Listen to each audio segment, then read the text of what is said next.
Hi everyone. In the last few messages we've explored what Jesus meant by greater righteousness. And he wasn't talking just about following rules, he was showing us a way of living and living in relationship with him in a way that transforms our heart. Jesus didn't come to throw out the law of Moses, instead he fulfilled it, revealing that righteousness isn't about external obedience.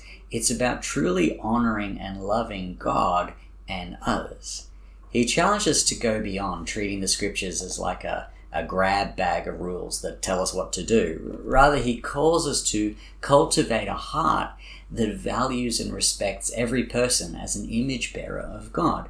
And one of the most radical things Jesus taught us is here in Matthew 5:43. It talks about how we should treat our enemies. Jesus said, "You've heard it said, love your neighbor and hate your enemy. But I tell you, love your enemies and pray for those who persecute you." And this is a huge challenge. It's hard enough to love the people who love us, let alone, those who mistreat us or genuinely hate us. But why should we do this? Jesus gives the answer. He says that you may be children of your Father in heaven. In other words, when we love our enemies, we reflect God's character. We show that we are becoming like our Heavenly Father. Think about how God treats the world. He gives sunlight and rain to both the righteous and the unrighteous. And he loved us even while we were still sinners. Romans 5:8 says, "But God demonstrates his own love for us in this, while we were still sinners, Christ died for us." Through this and all the case studies that Jesus has provided over the past chapter, he's inviting us into a deeper relationship with God. To sum it up, Jesus calls us to be perfect, as our Heavenly Father is perfect. But this idea of perfection is more nuanced than just achieving some kind of ethic, moral, or legal flawlessness. It's about being complete, whole, and mature in relationship. Let me explain. The Greek word used here in our Bibles, they translate it perfect. The Greek word is teleos. It also means reaching the end goal or fulfilling a purpose. And what is that purpose? Jesus sums up the law and the prophets as to love God, love others, and to live in deep, selfless relationship. This is why Jesus commands us to love one another.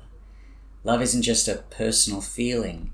It's a defining mark of his followers. And it's not something that we do alone. See, God created us for community, for relationship, both in the vertical between us and God and the horizontal between us and our fellow human being. God's love is designed to be shared. But let's be real, none of us have reached this kind of level of love and maturity and relational wholeness yet. Even Jesus' disciples struggled. They struggled to relate to Jesus properly. But instead of focusing on rules and checklists, Jesus is calling us to keep practicing. Kind of like a soccer player aiming for the goal. We may not always hit the mark, but the more we practice, the better we become.